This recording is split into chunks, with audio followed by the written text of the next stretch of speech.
The fluorescent lights above us buzzed with that familiar hospital hum, casting everything in a harsh white glow that made even healthy skin look sickly. I stood there holding the small bag I'd packed in 20 minutes, his favorite homemade cookies, fresh pajamas, the book he'd been reading before the accident. My hands trembled not from the weight, but from something deeper, something that had been building for months without me wanting to acknowledge it. "Mom, you can go now." Daniel's voice was flat, clinical, like he was dismissing a delivery person who'd overstayed their welcome. He didn't even look up from his phone as he said it. I blinked, certain I'd misheard. "What do you mean, honey? I just got here. The nurse said visiting hours don't end until— you can leave." His eyes met mine for exactly 3 seconds. 3 seconds that felt like a lifetime of judgment. "Sarah's coming. We don't need you here." The words hit me like a physical blow, but I kept my expression steady. 37 years of motherhood had taught me to absorb pain without flinching,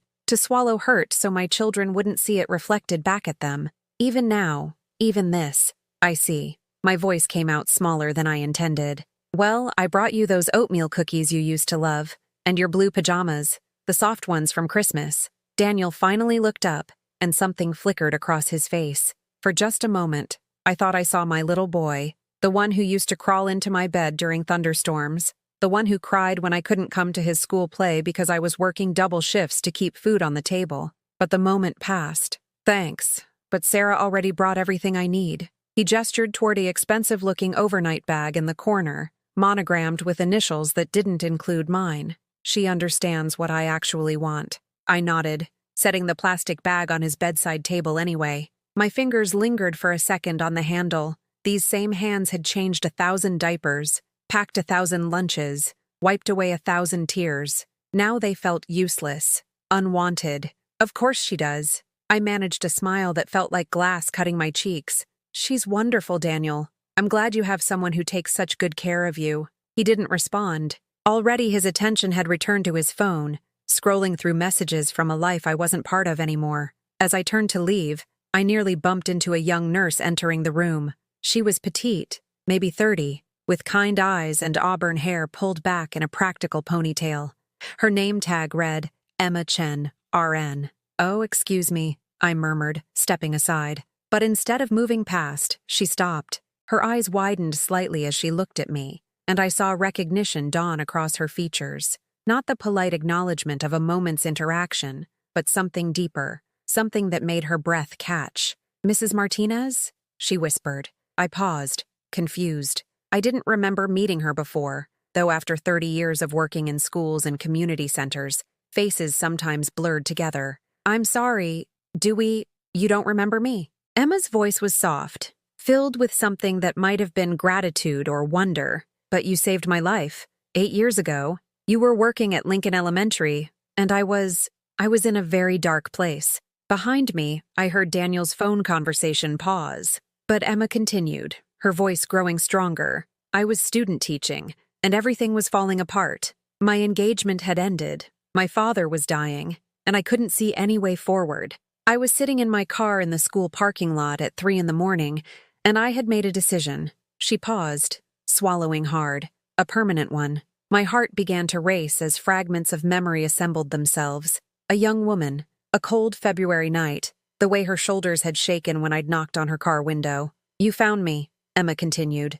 "You were there late grading papers, and you saw my car. You could have minded your own business, could have assumed I was fine, but you didn't. You knocked on my window, and when you saw my face, you didn't ask questions. You just said, 'Come inside, let me make you some tea.'" I remembered now, the small electric kettle I kept in my classroom, the way she'd cried into a paper cup of chamomile tea while I sat beside her, not offering platitudes or solutions, just presence. "We talked until dawn," Emma said, and now there were tears in her eyes. "You told me about your own hard times, how you'd gotten through them. You made me promise to call you if I ever felt that way again, and then you checked on me every single day for months." I felt Daniel's attention sharpen behind me, though he said nothing. "You never asked for credit, never made me feel like I owed you anything. You just cared. When no one else noticed I was drowning, you threw me a lifeline." Emma reached into her pocket and pulled out a small, worn piece of paper. "I still carry this. It's the note you left on my desk the day before I finished student teaching. She unfolded it carefully, and I recognized my own handwriting. You are stronger than you know, and the world needs what you have to offer. Don't let the darkness win. I became a nurse because of you, Emma said. Because you showed me that sometimes the most important thing you can do is simply pay attention to another human being. The silence in the room was profound. I could feel Daniel behind me, processing this information. This version of his mother he'd perhaps forgotten existed. I never knew, I said quietly. I never knew it made such a difference. It made all the difference. Emma's smile was radiant. Mrs. Martinez, you gave me my life back. And now, she glanced past me toward Daniel, then back to my face. Now I get to tell people about the woman who taught me that kindness isn't weakness, it's strength. If you like emotional stories, please subscribe.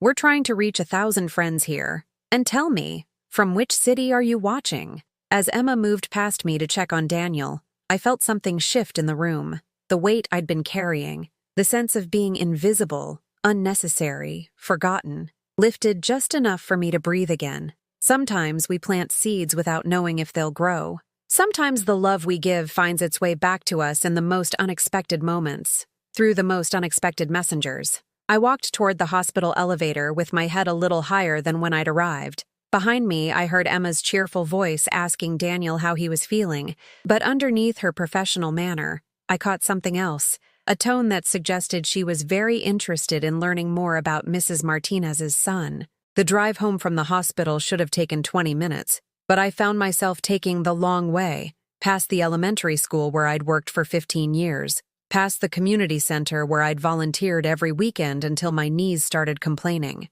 Each familiar landmark felt like a reminder of who I used to be, before I became someone my own son could dismiss without a second thought. My phone buzzed against the passenger seat. A text from Daniel. Thanks for stopping by. Sarah says hi. Sarah says hi.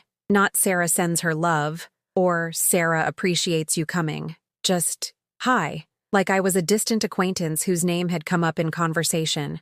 I pulled into my driveway and sat in the car for a moment, staring at the house I'd bought 30 years ago as a young single mother. The mortgage was finally paid off. The garden was still producing tomatoes in October, and the front porch light I always kept on glowed warmly against the evening darkness. It was a good house, a house that had sheltered and nurtured and provided. But tonight it felt too big, too quiet, too full of memories that apparently only I cherished. Inside, the answering machine blinked with 2 messages. The first was from my sister Carmen in Phoenix. Teresa, call me when you get a chance. I want to hear how Daniel's doing. The second was from Mrs. Henderson next door. Dear, I made too much soup again. I'll leave some on your porch if you're interested.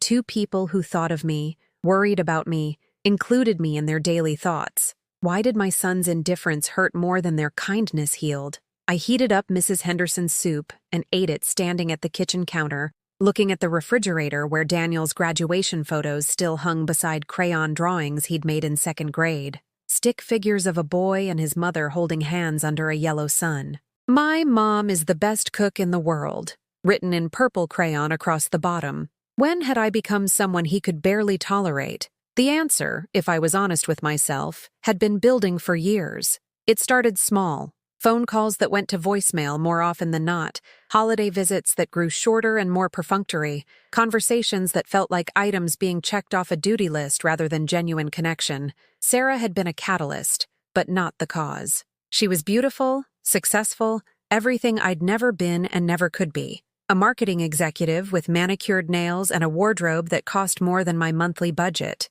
She spoke Daniel's language now, the language of expensive restaurants, weekend getaways, networking events, and 5-year plans that apparently didn't include much room for a mother who clipped coupons and drove a 10-year-old Honda. I'd tried to like her, tried to find common ground. At their engagement party last spring, I'd brought homemade tamales that took me 2 days to prepare. Sarah had smiled politely and said, "Oh, how authentic," before setting them aside for catering that looked like art, but tasted like cardboard. Mom makes the best tamales, Daniel had said, but there was something apologetic in his tone, as if my cooking was charming but embarrassing, like a child's finger painting displayed on a refrigerator. That night, I watched Sarah post photos on social media, the elegant appetizers, the champagne flutes, the perfectly arranged flower centerpieces. My tamales didn't appear in a single shot. The phone rang, startling me from my memories. Daniel's number. "Hi, honey." I tried to keep the hope out of my voice. "Mom, I wanted to ask you something." His tone was businesslike, the way he probably spoke to clients. "Sarah and I are thinking about the wedding guest list, and we're trying to keep it small, intimate. You understand." I understood before he said another word. "Of course. Whatever makes you happy. It's not that we don't want you there," he continued, though something in his voice suggested that, actually, they didn't. "It's just that Sarah's family is large, and her father has business associates he needs to invite, and the venue has limited capacity." "I understand," I repeated, though I felt like I was swallowing glass. "We're thinking maybe we could do something separate, just you and me. Lunch or dinner, after the honeymoon. A consolation prize. A participation trophy for 37 years of motherhood." "That sounds lovely, Daniel." The lie came easily now. "Whatever works best for you." "Thanks, Mom. I knew you'd understand. You always do." But I didn't understand. I didn't understand how the boy who used to beg me to read just one more bedtime story had become a man who could uninvite his mother from his wedding with the emotional investment of someone canceling a dentist appointment. I didn't understand how the child who cried when I left for work had grown into an adult who seemed relieved when I left his hospital room. After he hung up, I sat in my kitchen and tried to remember the last time we'd had a real conversation. Not the surface-level exchanges about weather and work, but the kind of talk where we actually saw each other as complete human beings rather than roles to be managed. It had been years. The realization didn't come with tears or anger. It came with a hollow ache, like discovering a room in your house you'd forgotten existed, only to find it empty and gathering dust. I looked around my kitchen, the same kitchen where I'd helped Daniel with homework every night, where I'd packed his lunches with little notes tucked inside, where I'd taught him to make pancakes on Saturday mornings before his soccer games. The walls still held his artwork, now faded and curling at the edges. The cookie jar still sat in the same spot, though I couldn't remember the last time he'd reached for it. Maybe this was simply what happened when you raised your children well. They grew up, moved on, built lives that didn't require your daily presence. Maybe the ache I felt was just the natural consequence of success. I'd made myself unnecessary, which had been the goal all along. But if that was true, why did Sarah's mother get a front row seat at the wedding while I got a consolation lunch? Why did her phone calls get returned immediately while mine went to voicemail? Why did Daniel light up when talking about Sarah's family's Christmas traditions while treating mine like burdensome obligations? The answer was uncomfortable, but unavoidable. I wasn't enough anymore. I'd never been sophisticated enough, successful enough, impressive enough for the life Daniel wanted to build. I was a reminder of modest beginnings he'd rather forget, a connection to a simpler time that no longer fit his image of himself. I turned off the lights and headed upstairs, past the photo gallery that traced Daniel's life from infancy to graduation. In every picture, my love was visible, in the way I held him, looked at him, positioned myself to make sure he was the center of attention. Now I wondered if he saw those photos as evidence of devotion or documentation of smothering. In my bedroom, I found myself opening the top drawer of my dresser,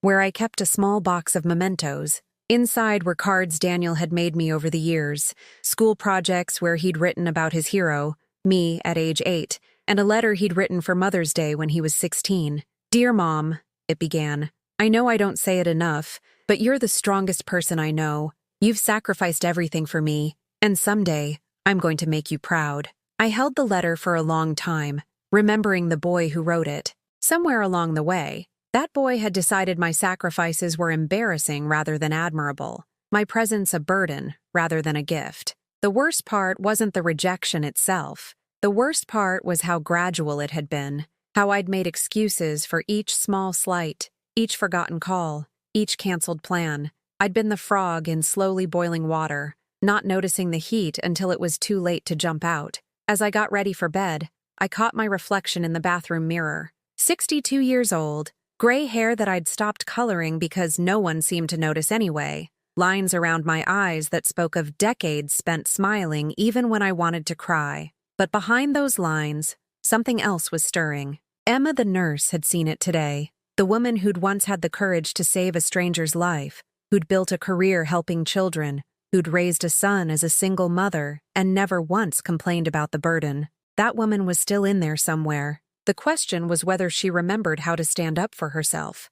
3 weeks later, I found myself standing outside Daniel's apartment building at 7 in the morning, holding a thermos of hot coffee and a bag of fresh pastries from the bakery he used to love as a child. He'd mentioned in passing, during one of our increasingly rare phone calls, that he was nervous about a big presentation at work. The old Teresa would have sent a card. This Teresa decided to show up. I buzzed his apartment, my heart hammering against my ribs. "Hello?" His voice through the intercom sounded groggy, confused. "Daniel, it's Mom. I brought you some coffee and those cinnamon rolls from Martinez Bakery. For luck today." A pause. A long pause that felt like judgment. "Mom, what are you doing here? It's 7 in the morning. I know it's early, honey. I just thought..." I trailed off, suddenly feeling foolish. "I wanted to wish you luck with your presentation." Another pause. Then the buzzer, but reluctantly. I climbed 3 flights of stairs, each step heavier than the last. By the time I reached his door,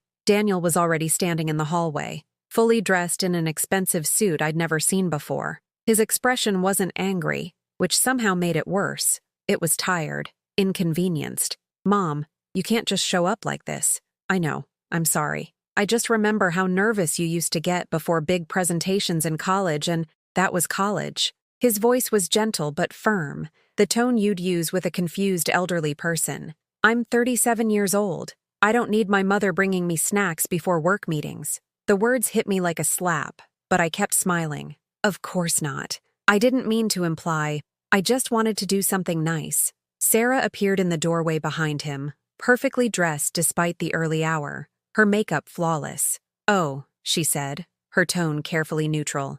"Hello, Mrs. Martinez." "Hi, Sarah. You look lovely." I held up the bag. "I brought some pastries. There's plenty for both of you." "That's very thoughtful," Sarah replied, but she made no move to take the bag. "Daniel, shouldn't we be leaving soon?" "Right." He looked at his watch with obvious relief. "Mom, we really do need to go. Big day today." "Of course." I pressed the thermos and bag into his hands. "Just, good luck today, honey. I believe in you." For a moment, something flickered across his face. The little boy who used to hug my legs when he was scared. But then Sarah touched his arm, and the moment evaporated. "Thanks, Mom. I'll call you later." But he didn't call. Not that day, not that week. 2 days later, I tried a different approach. I'd been cleaning out my closets and found a box of Daniel's childhood things. Report cards, art projects, photos from school events. Instead of throwing them away or storing them in the basement, I decided to put together a memory book,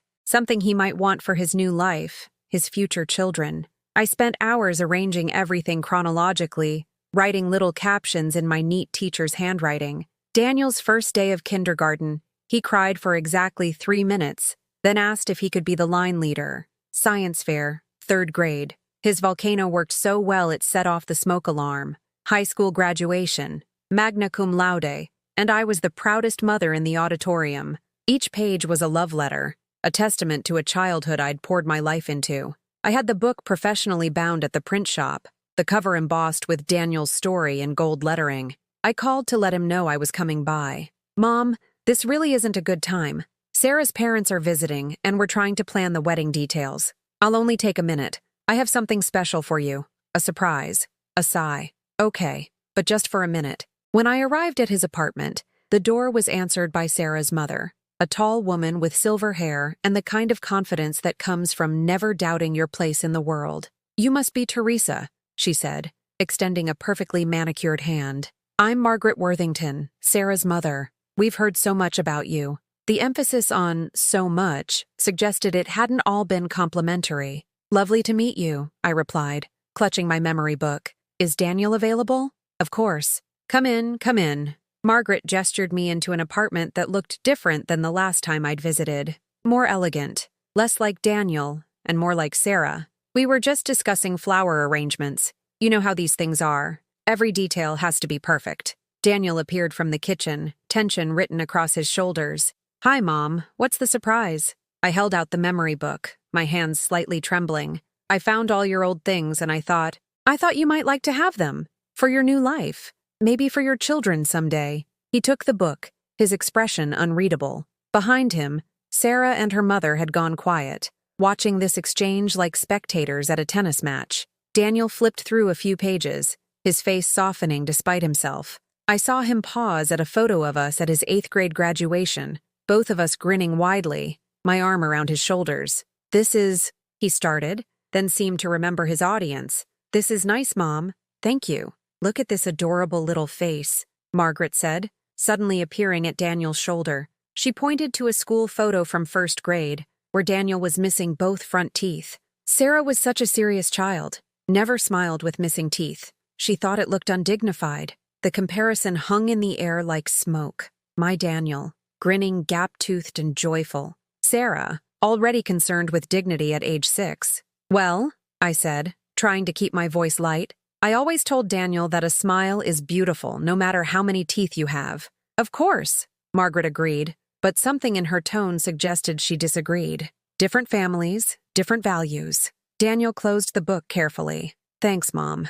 This is really thoughtful. Maybe you could show it to your children someday," I said hopefully. "Tell them about their grandmother who loved their daddy very much." Sarah and Daniel exchanged a glance. Quick, but I caught it. Margaret cleared her throat. "Speaking of children," Margaret said brightly, "Sarah and Daniel are planning to wait a few years. Focus on their careers, do some traveling. They want to be financially established before taking on such a big responsibility." The implication was clear. Unlike some people who had children young and struggled financially. Unlike some people who couldn't provide the life their children deserved. "That's very wise," I managed. "We should probably get back to the wedding planning," Sarah said gently. "There's still so much to decide." I nodded, understanding the dismissal. "Of course. You have a beautiful life to build together." As I walked back to my car, I heard Margaret's voice drifting through their open balcony door. "She seems sweet, but isn't it a bit much? Showing up unannounced? Making scrapbooks? Sarah, darling, you might want to establish some boundaries early. These types of mothers can be overwhelming. These types of mothers, the type who worked 2 jobs to afford school supplies, the type who made Halloween costumes by hand because store-bought ones were too expensive, the type who loved so fiercely it made other people uncomfortable." I sat in my car for a long time, staring at the memory book on my passenger seat. Daniel had forgotten to take it with him. That night, I tried calling my sister Carmen, but she was at book club.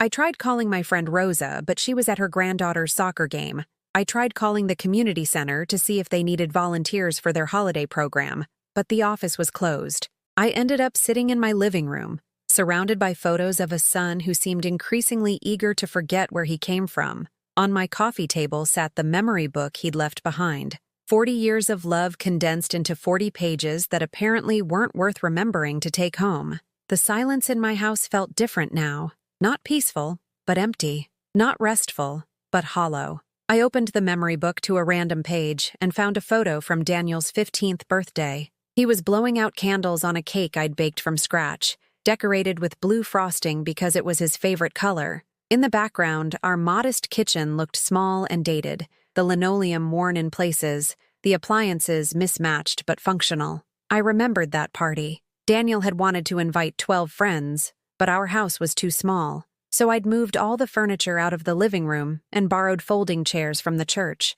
I'd spent my last $50 on party supplies and ingredients for homemade pizza. Daniel had hugged me that night and said it was the best birthday ever. Now, I wondered if he remembered that party as embarrassing rather than loving. If he looked back on our small house, our modest celebrations, our hand-me-down furniture as things to be ashamed of rather than evidence of how hard I'd worked to give him everything I could. The phone rang. For a moment, hope fluttered in my chest, but it was Mrs. Henderson from next door. "Teresa, dear, I just wanted to make sure you were all right. I saw you come home earlier looking a bit sad." "I'm fine," I lied. "Just tired." "Well, if you need anything, you know where I am." "And Teresa? That boy of yours doesn't know how lucky he is." After she hung up, I realized that Mrs. Henderson, who had known me for 20 years, saw more clearly in one afternoon than my son had seen in months. The memory book lay open on my lap, 40 pages of love that apparently meant less than Sarah's mother's approval. I closed it gently and placed it on the shelf next to other memories Daniel had outgrown. But as I turned off the lights and headed upstairs, something was shifting inside me. Not anger, not yet, but a growing awareness that love without respect is just another form of being used, and respect, I was beginning to understand, had to be earned, even from your children. especially from your children. The wedding invitation arrived on a Tuesday, delivered with the regular mail like a bill or a grocery store circular. I almost missed it among the stack of advertisements and utility notices. When I finally opened it, the heavy cardstock and elegant script told me everything I needed to know about how much this wedding cost and how little my presence was expected.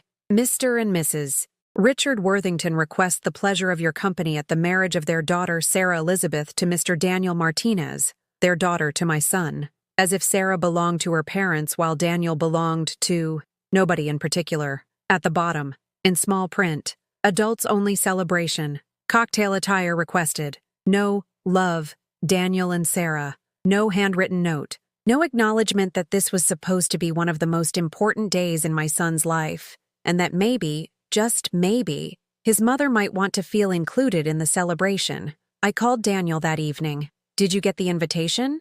His voice was carefully neutral. Yes, it's beautiful. Very elegant. Good. The venue is downtown. I can text you the address. A pause stretched between us, filled with everything we weren't saying. Daniel, I said finally, I'm a little confused. Last month you said the wedding was going to be too small for me to attend, but this looks like a fairly large celebration. Another pause. Things changed. Sarah's father wanted to invite some business associates. I see. And there's room for business associates, but not for your mother? Mom, please don't make this difficult. I'm not trying to be difficult. I'm trying to understand how your wedding went from intimate to large enough for your fiancé's father's colleagues, but still too small for the woman who raised you. Look, it's complicated. Sarah's family is handling most of the planning, and they have certain expectations about the guest list. Certain expectations. I wanted to ask what those expectations were, but I already knew. They expected guests who could hold conversations about wine regions and investment portfolios. Guests who knew which fork to use for which course. Guests who wouldn't embarrass anyone by mentioning their jobs as grocery store clerks or school custodians. I understand, I said, though I didn't. I'll be thinking of you that day. Thanks, Mom. I knew you'd understand. After I hung up, I sat in my kitchen and tried to imagine my son's wedding day. Sarah in a dress that probably cost more than my monthly income, walking down an aisle lined with people who'd never heard of Teresa Martinez. Daniel in a tuxedo, promising forever to a woman whose family had systematically erased his mother from the most important day of his life. Would he think of me at all? Would there be a moment when the officiant asked about family, when someone mentioned mothers and fathers, when he'd feel a pang of regret? Or had he compartmentalized me so completely that my absence would feel normal, natural, maybe even preferable? I started setting the table for dinner, then stopped. Why was I setting two places? I lived alone now, had lived alone for years, but somehow I kept forgetting. Kept hoping Daniel might stop by unexpectedly, might want to share a meal and conversation like we used to. I put one plate back in the cabinet and sat down to eat my leftover soup in silence. The following weeks passed in a strange, suspended animation.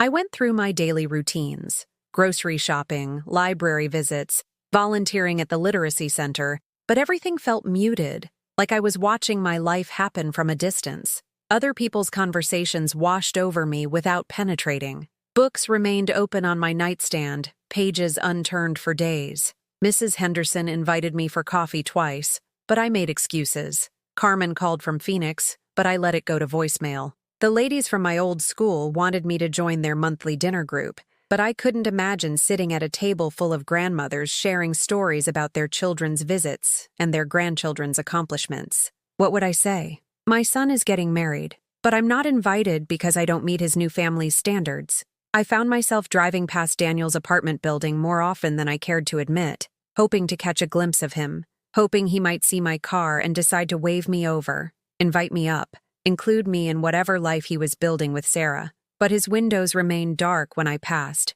or lit with the warm glow of a life that didn't include me. One afternoon, I drove past just as he and Sarah were loading suitcases into his car. I slowed down, thinking I might pull over and say hello, ask if they were going somewhere fun, but then I saw them laughing about something, their faces bright with the joy of people whose biggest concern was whether they'd packed enough sunscreen for their getaway. I kept driving. They didn't see me. That night, I opened the memory book Daniel had forgotten to take, the one I'd spent hours creating with such love and hope. Page after page of a childhood I documented obsessively, believing that someday these moments would matter to someone other than me. Birthday parties in our small kitchen, Christmas mornings by our modest tree, school plays where I sat in the front row, beaming with pride at my son's every word. In every photo, my love was visible, but his joy was real. He hadn't been pretending to be happy during those years. Those smiles were genuine,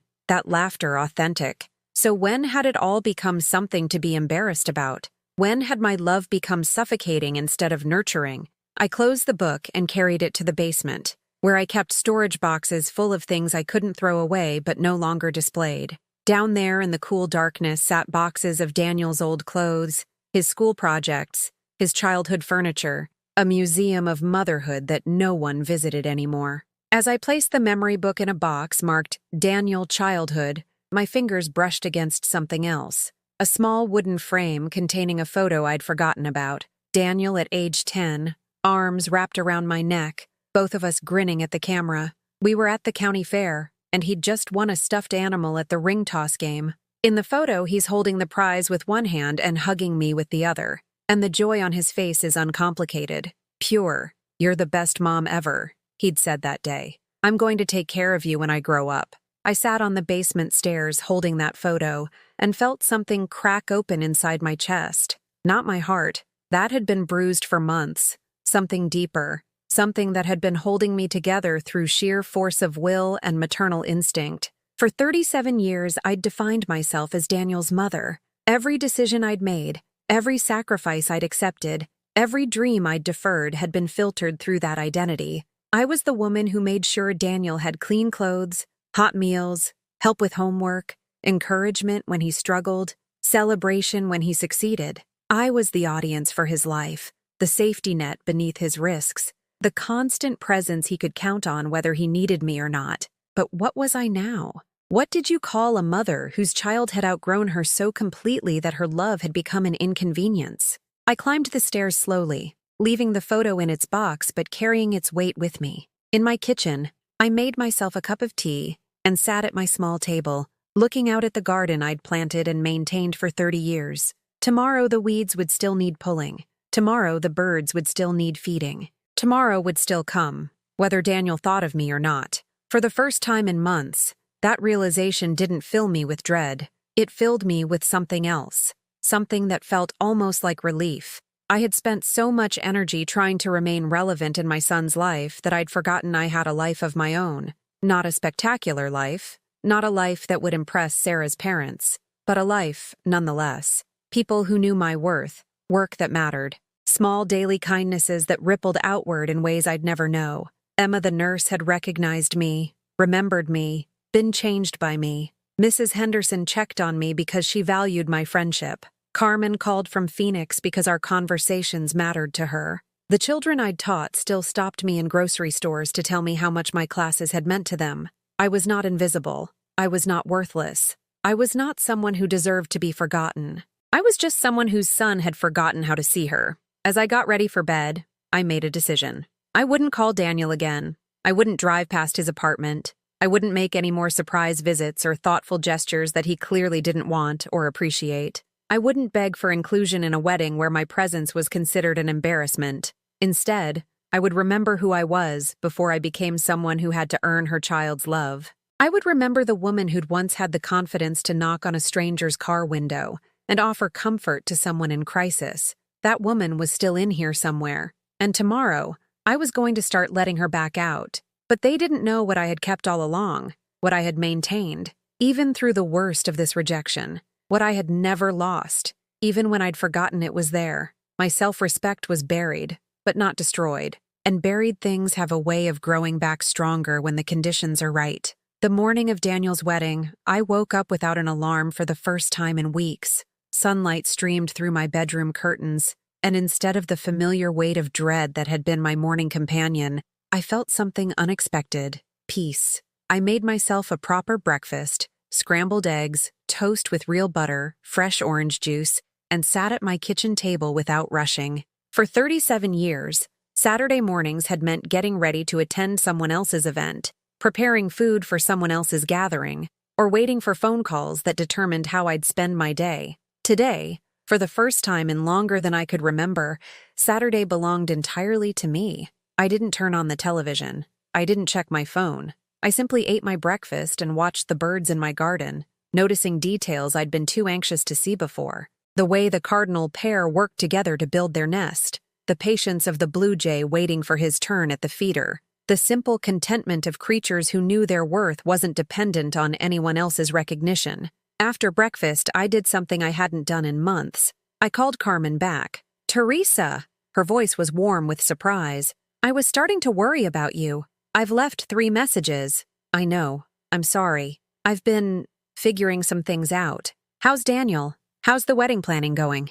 I paused, realizing this was the first time I'd have to say it out loud to someone who loved me. "The wedding is today, actually." "Today? Teresa, what are you doing talking to me? Shouldn't you be getting ready?" "I'm not going." The silence on the other end of the line stretched so long I thought we'd been disconnected. "What do you mean you're not going?" So I told her. Everything. The gradual distancing, the uninvitation disguised as logistics, the memory book left behind, the way Sarah's family had subtly but systematically erased me from my son's most important day. Carmen listened without interrupting, and when I finished, her response was swift and fierce. "That ungrateful little—" She caught herself. "Teresa, I can't believe you didn't tell me sooner. I would have gotten on a plane and given that boy a piece of my mind. What good would that have done? It would have reminded him that he has family who won't stand by and watch him treat you like garbage." Carmen's anger on my behalf felt validating, but it also highlighted something important. I was no longer angry.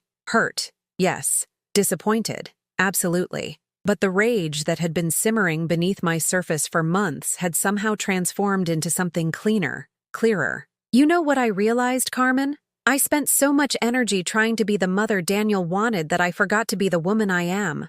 And who is that woman?" The question hung between us, and for the first time in years I had an answer. Someone who deserves better than begging for scraps of affection from people who've already decided she's not worth their time. After we hung up, I found myself wandering through my house with new eyes. This wasn't a place where a lonely woman waited for her ungrateful son to remember her existence. This was the home of Teresa Martinez, a woman who'd raised a child alone, who'd worked 2 jobs to pay for his education, who'd volunteered countless hours in her community, who'd saved a young woman's life simply by paying attention. In my closet, I found clothes I'd forgotten I owned. A blue dress I'd bought for my 50th birthday but never worn because Daniel had canceled our dinner plans at the last minute. A silk scarf Carmen had sent me from one of her travels.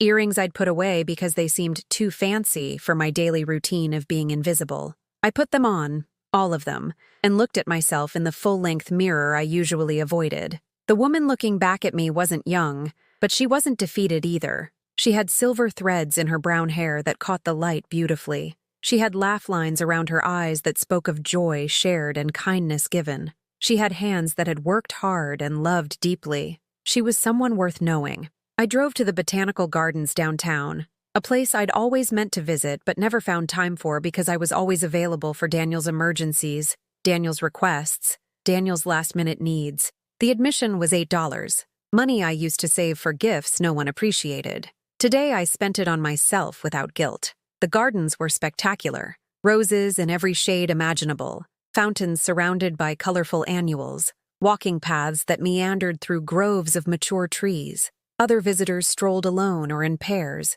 taking photographs, reading plaques about different plant species, simply enjoying the beauty around them. I found a bench overlooking a small pond where koi fish swam in lazy circles, their orange and white bodies flashing just beneath the surface. An elderly man sat on the other end of the bench, sketching the scene in a small notebook. "Beautiful, isn't it?" he said without looking up from his drawing. "It really is. I can't believe I've lived here for 30 years and never visited before." "I'm here every Saturday," he said. "My wife used to come with me, but she passed last spring. I thought about stopping, but then I realized this place brought me peace whether she was here or not." He glanced at me with kind eyes. "Sometimes we have to learn to enjoy beautiful things on our own." We sat in comfortable silence for a while, watching the fish and listening to the fountain. When he finished his sketch, he showed it to me, a simple but lovely rendering of the pond, captured with the skill of someone who'd been practicing for years. "That's beautiful," I said. "You're very talented. Thank you." I didn't start drawing until I was 70. My wife always said I should try it, but I was too busy with work, with obligations, with taking care of everyone else. He closed his notebook gently. Turns out I had an artist inside me all along. I just needed to give myself permission to find him. After he left, I sat on that bench for another hour, thinking about the artist inside me that I'd never given permission to emerge. Not a visual artist necessarily, but something. Some part of myself that I'd set aside when motherhood became my full-time identity. Some dream or passion or simple pleasure that I'd abandoned in service of being everything Daniel needed. What had I loved before I became someone's mother? What had interested me, excited me, made me feel alive in my own skin rather than just functional in someone else's life? I remembered the novels I used to read voraciously, staying up until 2 in the morning because I couldn't put down a good story. I remembered how I used to write poetry in college, not because I was particularly good at it, but because arranging words on paper felt like solving beautiful puzzles.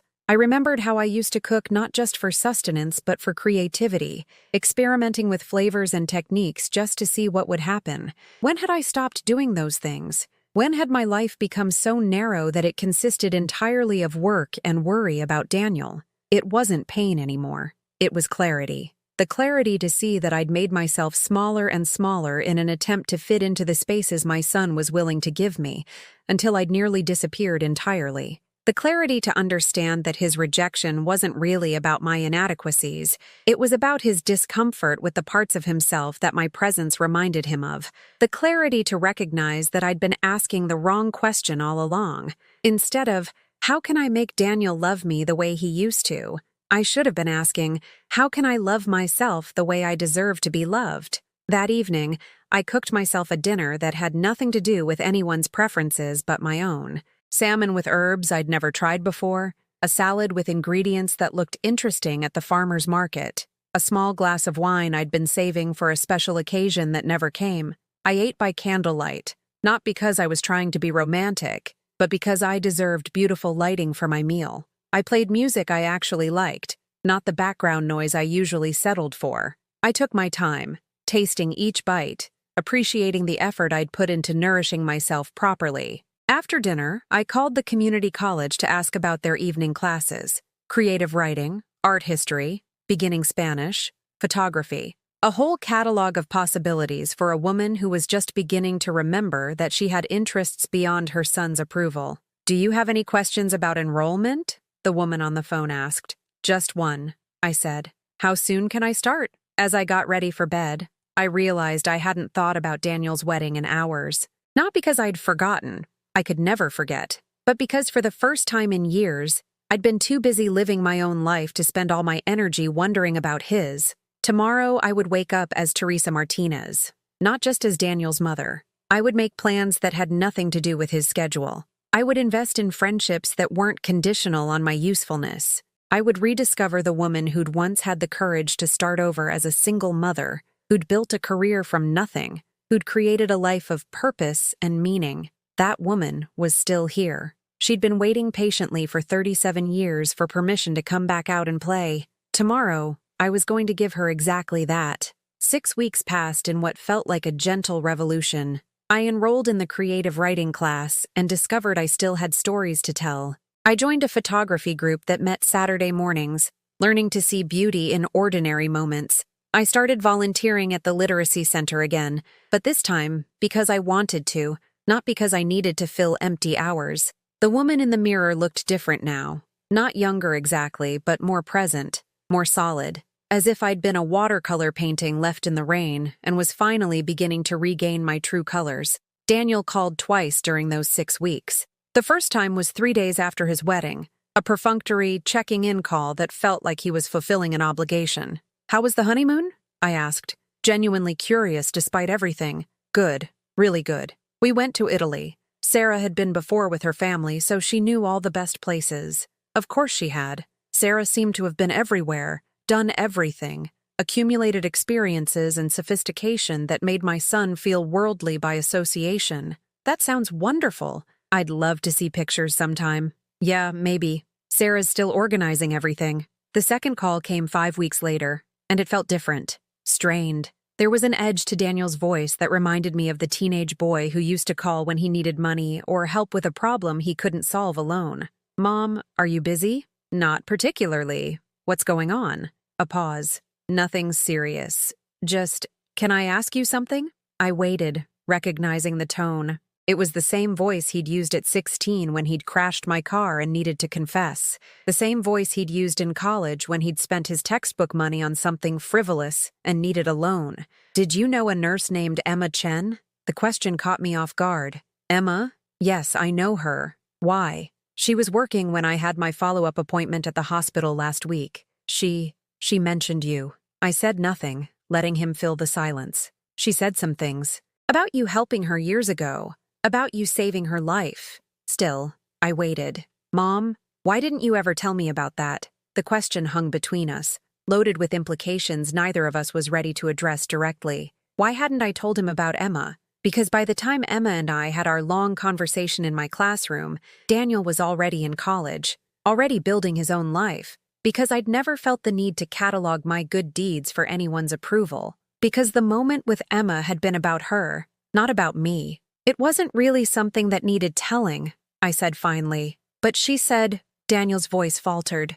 "she said you spent the whole night with her, that you probably saved her life just by paying attention. She was in crisis. Anyone would have done the same thing." "No, Mom, not anyone would have done that." His voice carried a weight I hadn't heard in years. "She told me about it, about what you said to her, how you followed up for months afterward. She said she became a nurse because of you." I found myself remembering that night 8 years ago, Emma's tear-streaked face in the parking lot, the way she'd clutched the paper cup like it was an anchor, the stack of essays I'd been grading when I'd decided to check the parking lot one more time before leaving. "She was worth saving," I said simply. Another pause, longer this time. "She asked about you, about how you were doing. She seemed surprised when I didn't know much about your life." There it was, the admission that felt like a small earthquake. My son, confronted with evidence that his mother had a life, a purpose, a value that existed completely independent of his awareness or approval. "I hope you told her I was doing well. Are you? Doing well, I mean?" The question surprised me with its sincerity. For a moment, Daniel sounded like the little boy who used to check on me when I had a cold, bringing me tissues and asking if I needed anything. "Yes," I said, and realized it was true. "I'm doing very well." "Good. That's good." We hung up soon after, but something had shifted in the conversation. A crack in the wall he'd built around his new life. A small acknowledgement that maybe the woman he'd been so eager to outgrow was someone worth knowing after all. That evening, as I sat in my garden photographing the late autumn light on my chrysanthemums, a project for my photography class, I felt a strange sense of anticipation. Not hope exactly, because hope implied waiting for someone else to change my circumstances. This was different. This was the feeling of someone who'd remembered her own power and was curious to see what would happen next. The feeling intensified over the following days. Small things began to align in ways that felt significant. Mrs. Henderson mentioned that her nephew was looking for someone to help his elderly mother with organizing her family photos. Exactly the kind of project that would combine my photography skills with my natural empathy for older women. Carmen called to say she was planning a visit for Thanksgiving, the first time she'd come to see me instead of expecting me to travel to her. The community college photography instructor asked if I'd be interested in helping with a workshop for seniors, saying my eye for capturing authentic emotion was exactly what they needed. It was as if the universe was saying, "Now that you've remembered who you are, let's see what you can do." The phone call came on a Thursday afternoon while I was experimenting with a new recipe, salmon with pomegranate glaze, something I'd never have attempted when my cooking was purely functional. I almost didn't answer, not wanting to interrupt the pleasant concentration of creating something beautiful just for myself. But something made me pick up. "Mrs. Martinez? This is Emma Chen. I don't know if you remember me." "Of course I remember you, Emma. How are you?" "I'm well, thank you. Listen, I hope this isn't inappropriate, but I wanted to ask you something. Do you have a few minutes to talk?" I turned off the stove and settled into my kitchen chair. "I have all the time you need. I saw your son a couple of weeks ago, Daniel, at his follow-up appointment." "Yes, he mentioned that." "Mrs. Martinez, I hope you don't mind me saying this, but I was surprised by our conversation. He didn't seem to know very much about your life, about the work you do, about the kind of person you are. I said nothing, curious where this was leading. I've been thinking about it ever since, and I realized something. 8 years ago, when you helped me, you never asked for anything in return. You never even told me your last name until I specifically asked. You just cared, because that's who you are. Emma's voice grew stronger, more purposeful. But I'm not the only one, am I? There are other people whose lives you've touched, other students you've helped, other people who've benefited from your kindness without ever thinking to tell your son what an amazing mother he has. My throat tightened slightly. Emma, why are you telling me this? Because I think your son needs to know. I think he's lost sight of something important, and maybe it's time someone reminded him. The anticipation I'd been feeling crystallized into something sharper, more focused. Emma wasn't just calling to chat. She had a plan. What are you thinking? There's a community service award ceremony next month. The hospital sponsors it every year, recognizing people who've made a difference in our community. I nominated you. Emma, you didn't need to. Yes, I did. And here's the thing. You won. The committee reviewed your nomination along with letters from people whose lives you've touched, teachers you've mentored, students you've helped, families you've supported. Apparently, your principal from Lincoln Elementary kept detailed records of your volunteer work and community contributions. When she heard about the nomination, she submitted a letter that was, well, it was beautiful. I sat in stunned silence, trying to process this information. The ceremony is Saturday evening. It's formal, and there will be media coverage because the mayor's office is sponsoring it. Mrs. Martinez, they want to honor you publicly for 30 years of community service. I don't understand. I never applied for anything like this. You didn't need to. The people whose lives you've changed applied for you. Emma paused, and when she spoke again, her voice carried a note of gentle mischief. I took the liberty of sending an invitation to Daniel and his wife. I thought they might want to see their mother.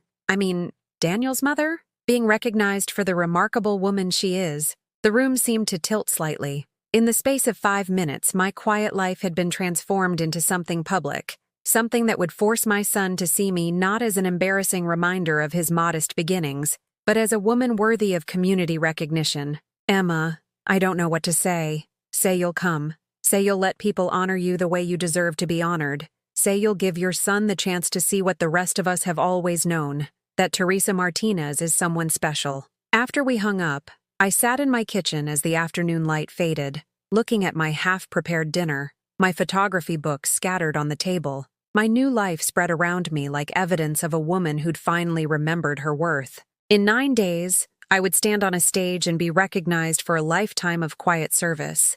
In 9 days, Daniel would have to choose between his new life's pretensions and the undeniable truth that his mother was someone worth celebrating. The calm I'd been cultivating for weeks remained steady, but underneath it, I felt something stirring. Not revenge. That was too petty for the woman I'd become. Not even satisfaction, though there would certainly be some of that. What I felt was curiosity. Genuine curiosity about what would happen when the son who'd tried so hard to forget where he came from was forced to confront exactly where that was. The grand ballroom at the Riverside Hotel buzzed with the kind of energy that comes when a community gathers to celebrate its own. I stood at the back of the room in my navy blue dress, the one I'd bought for myself after my first photography class, watching tables full of people I recognized from various chapters of my life. Teachers from Lincoln Elementary, nurses from the hospital, parents of children I'd tutored, volunteers from the literacy center. Emma appeared beside me, radiant in her burgundy evening gown, a corsage pinned to her lapel that identified her as one of the evening's presenters. "How are you feeling?" she asked, squeezing my arm gently. "Honestly, like I'm watching someone else's life." "Well, get ready to step into it fully. You're the 3rd recipient tonight, right after the presentation for volunteer firefighters and the youth mentorship program." I nodded, scanning the crowd for familiar faces and trying not to look for the one face I was both hoping and dreading to see. Daniel had RSVP'd, Emma had told me yesterday. Both he and Sarah would be attending. "Table 7, Emma said quietly, as if reading my thoughts. Near the front, I glanced toward the indicated table and felt my breath catch. There sat Daniel in a dark suit I'd never seen before, looking uncomfortable but present. Beside him, Sarah wore a cocktail dress that probably cost more than my monthly grocery budget, her expression carefully neutral. At the same table sat Margaret Worthington, Sarah's mother, and a man who must be Sarah's father, both wearing the polite but slightly confused expressions of people attending an event they didn't quite understand. "I need some air," I said. "No, you don't." Emma's voice was firm but kind. "You need to be here. You need to let this happen." The evening began with cocktails and mingling. I found myself surrounded by people I'd forgotten had noticed me, colleagues and community members who shared stories about times I'd helped them, supported them, or simply paid attention when they needed it most. "Mrs. Martinez," a young woman approached with obvious excitement. "I don't know if you remember me, but I'm Jessica Reeves. You tutored me in reading when I was in 3rd grade." I looked at her, tall, confident, wearing scrubs that suggested she worked in healthcare. "Jessica, of course I remember you. You used to bring me drawings of the stories we read together. You kept them all," she said, her eyes bright. "Every single one. When I graduated from nursing school last year, my mother gave me a box of things from elementary school, and there were my drawings with little notes you'd written on each one. Jessica's imagination is wonderful. Jessica understands character development, things like that." She paused, emotion making her voice thick. "Those notes meant everything to an 8-year-old who thought she was stupid because reading was hard. You saw something in me that I couldn't see in myself. I'm a pediatric nurse now, partly because you taught me that taking care of people's hearts is just as important as taking care of their medical needs." As Jessica walked away to find her seat, I caught sight of Daniel watching our interaction from across the room. His expression was unreadable, but his attention was complete. The dinner proceeded with speeches from local officials about community service and civic engagement. I found myself relaxing despite the formal setting, enjoying conversations with people who knew me as Teresa rather than as someone's mother or someone's disappointment. When it came time for the awards presentation, I was invited to sit at a special table near the stage. From this vantage point, I could see Daniel's table clearly. Margaret Worthington looked around the room with the polite bewilderment of someone who couldn't quite understand why her daughter-in-law's mother-in-law was being honored at such a prestigious event. Sarah's father checked his watch periodically, clearly calculating when they could politely leave. Sarah herself sat rigidly, her smile fixed but her eyes distant. But Daniel was paying attention, real attention. His gaze moved between me and the other recipients, between the stage and the audience full of people who knew his mother's worth, and I could see something shifting in his expression. The volunteer firefighters received their recognition to enthusiastic applause. The Youth Mentorship Program Coordinator gave a moving speech about the power of believing in young people. Then Emma took the stage. "Our final recipient tonight," Emma began, her voice carrying clearly through the sound system, "is someone who embodies the quiet heroism that makes communities strong. Teresa Martinez has spent 30 years in our city's schools, working not just as an educator, but as a mentor, advocate, and guardian angel for children and families who needed someone to believe in them. The spotlight found me, warm and bright, and for a moment I felt exposed, vulnerable." Then Emma continued, "But Teresa's impact extends far beyond her professional work. She has volunteered countless hours at literacy centers, food banks, and community programs. She has opened her home to students who needed a safe place to study. She has provided transportation, tutoring, and emotional support to families in crisis." Emma paused, looking directly at me. 8 years ago, Teresa saved my life. Not dramatically, not with medical intervention, but by doing what she does best, paying attention to someone who needed help and offering exactly what they needed most: presence, kindness, and hope. The room was completely silent now, hanging on Emma's words. The letters submitted in support of Teresa's nomination came from 37 different people whose lives she has touched. Students she taught, parents she supported, colleagues she mentored, and community members she helped in ways both large and small. Each letter told a story of a woman who gives of herself, not for recognition or reward, but because she sees need and responds with love. My eyes found Daniel's face in the crowd. He was staring at the stage, his mouth slightly open, as if he was hearing about a stranger rather than the woman who had raised him. Emma's voice grew stronger, more passionate. "Teresa Martinez represents the best of what it means to be a community member. She shows up. She pays attention. She acts with kindness and courage in situations where others might look away. Tonight, We honor not just her 30 years of service, but the hundreds of ripple effects that service has created. The applause that followed felt like thunder, rolling through the room in waves. People stood. The entire room stood. And for a moment, I was overwhelmed by the weight of recognition I'd never sought, but apparently had earned through decades of simply doing what felt right. I walked to the stage on unsteady legs, accepted the crystal award that caught the light like trapped starfire, and found myself facing a microphone and a room full of expectant faces. "Thank you," I began, my voice smaller than I'd intended. "I'm honestly not sure what to say. When you help someone or teach a child or volunteer for a program, you don't think about awards or recognition. You just see what needs doing and you do it." I paused, looking out at the audience, my eyes inevitably finding Daniel's table. I've learned recently that sometimes we lose sight of what matters most. We get so focused on becoming impressive to certain people that we forget to value the people who've been seeing our worth all along. Daniel's face had gone pale. The greatest gift isn't being recognized by those we're trying to impress. It's being truly seen by those who matter, and having the wisdom to recognize when we matter to ourselves. I held up the award, its faceted surface catching the stage lights. This belongs to all of us who choose to show up for each other, who choose kindness over indifference, who choose to see the humanity in everyone we meet.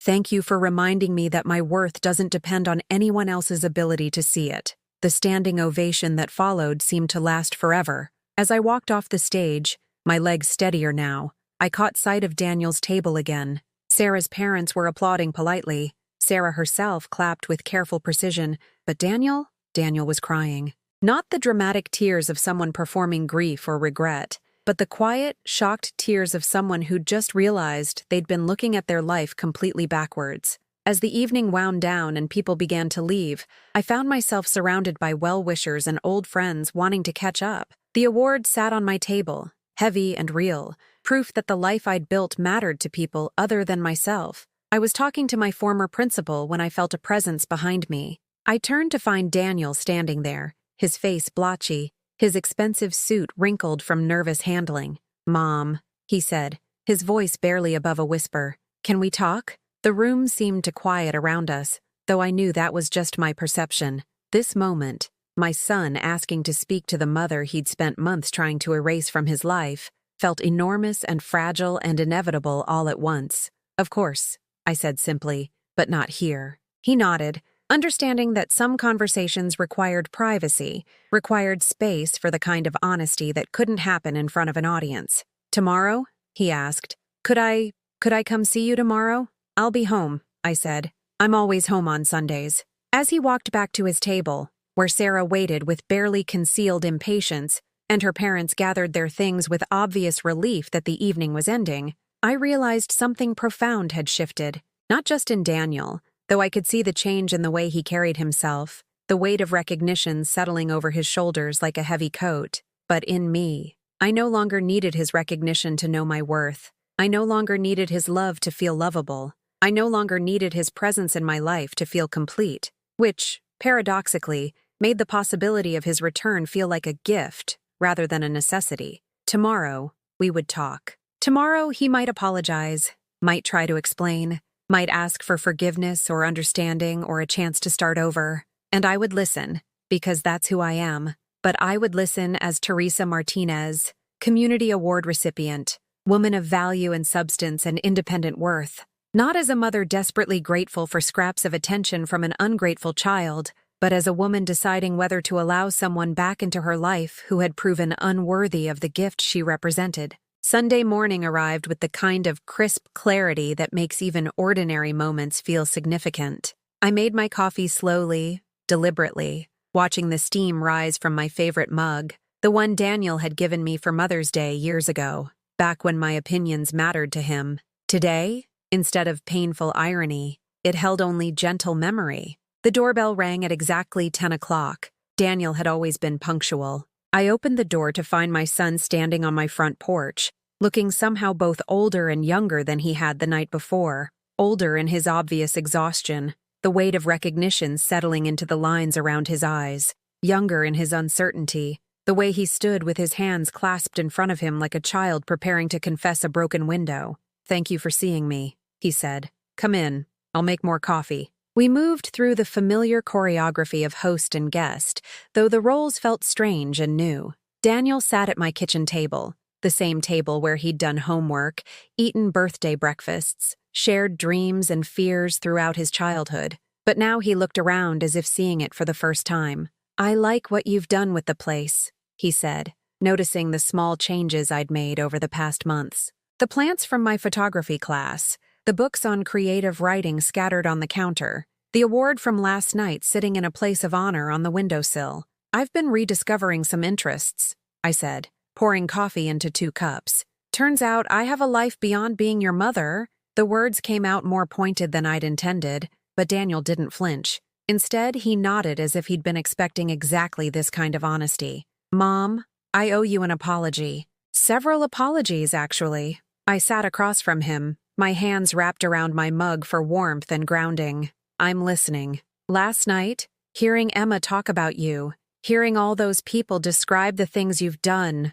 the lives you've touched." He paused, struggling with words. "I realized I've spent the last few years trying to erase the very things about you that make you extraordinary." Daniel's voice carried a weight I hadn't heard since he was a teenager dealing with his first real heartbreak. "I was embarrassed by our life growing up. Not by you exactly, but by what I thought you represented. The small house, the practical car, the homemade Halloween costumes instead of store-bought ones. I thought those things made us less than. Less than what? Less than Sarah's family. Less than the families of my colleagues.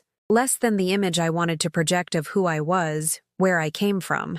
He met my eyes directly. "I was ashamed of being raised by a single mother who worked in a school instead of a boardroom." The admission hung between us, raw and honest. I felt oddly grateful for his directness, even as the words stung. "When did my love become something to be ashamed of?" I asked quietly. Daniel's eyes filled with tears. "When I started listening to people who measured worth in dollar signs instead of however you measure it. Kindness? Impact? The number of lives you've changed for the better? Those things can't be measured, Daniel. That's why they're valuable." We sat in silence for a moment, the kitchen filled with the comfortable sounds of Sunday morning, birds in the garden, the distant hum of neighbors beginning their day, the ticking of the clock that had marked time in this house for 30 years. "I uninvited you from my wedding," Daniel said suddenly. "Not because of space or logistics or any of the reasons I gave you. I uninvited you because I was afraid Sarah's family would judge me based on who you are. And who am I?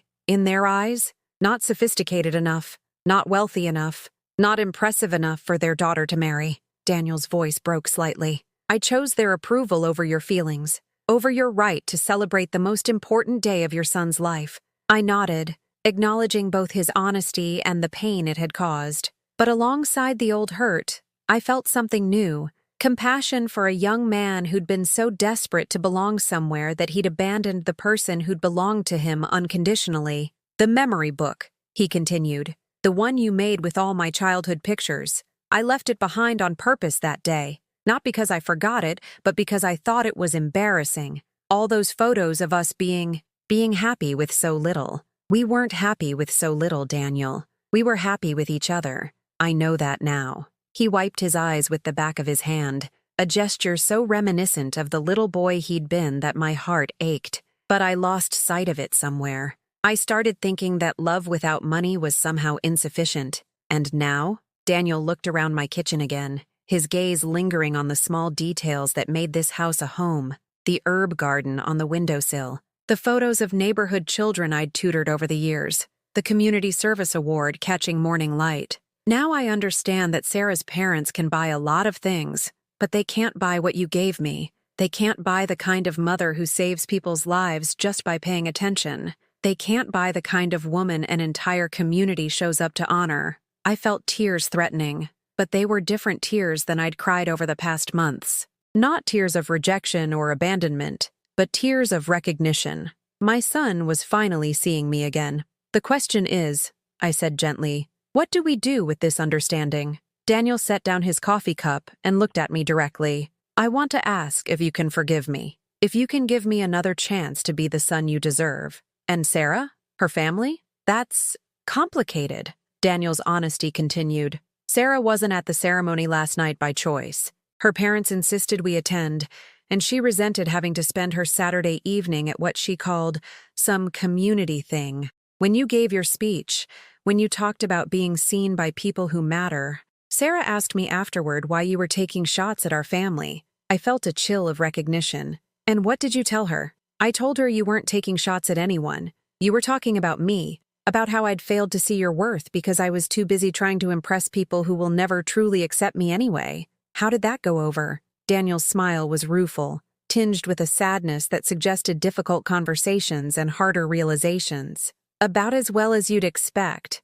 Sarah thinks I'm being overly emotional about a simple misunderstanding. Her mother thinks you manipulated the situation to make me feel guilty. They don't understand that guilt isn't something you gave me. It's something I earned. We talked for another hour, walking through years of small slights and growing distance, examining the moments where our relationship had fractured and the choices that had led us to last night's revelation. Daniel asked about my life, my new interests, my plans for the future, questions he hadn't thought to ask in years. When it came time for him to leave, I walked him to the door. On the front porch, he hesitated. Mom, I know I have a lot of work to do to earn your trust again. I know I can't just apologize and expect everything to go back to the way it was. No, I agreed. You can't. But if you're willing, I'd like to try. I'd like to learn how to be proud of my mother again instead of trying to hide from her. I looked at my son, this grown man who'd forgotten, temporarily, that love is not a commodity to be rationed based on social acceptability,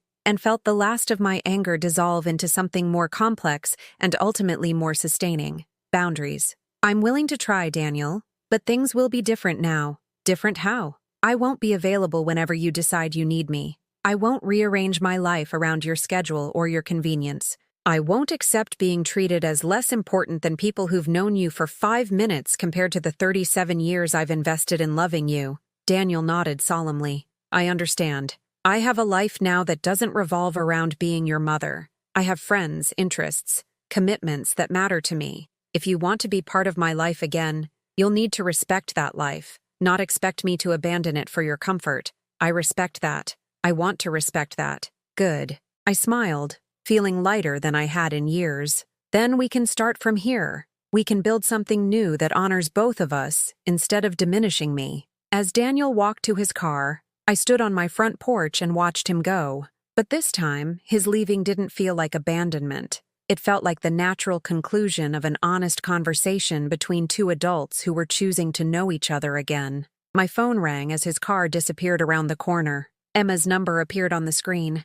How did it go? She asked without preamble. Better than I hoped. More honest than I expected. Good. You deserve honesty. You deserve a son who's proud to be yours. After we hung up, I sat in my garden with my second cup of coffee, watching the birds at their feeder and feeling something I hadn't experienced in months, complete peace with whatever came next. If Daniel followed through on his promises, if he learned to value substance over status, if he found the courage to choose love over approval, then we would rebuild our relationship on firmer ground. If he didn't, if the pull of his new life proved stronger than his recognition of my worth, then I would continue building the beautiful, meaningful life I'd rediscovered over the past months. Either way, I would be fine. Either way, Teresa Martinez, woman of value, community treasure, someone worthy of recognition and respect, would continue thriving. The award on my windowsill caught the afternoon light, throwing small rainbows across my kitchen walls, but it wasn't the award that filled me with satisfaction. It was the knowledge that I'd finally remembered who I was beyond my relationship to anyone else. Sometimes silence is the loudest truth. Sometimes the most powerful thing you can do is stop asking for love from people who've forgotten how to give it, and start giving it generously to yourself. The rest, as they say, is just details.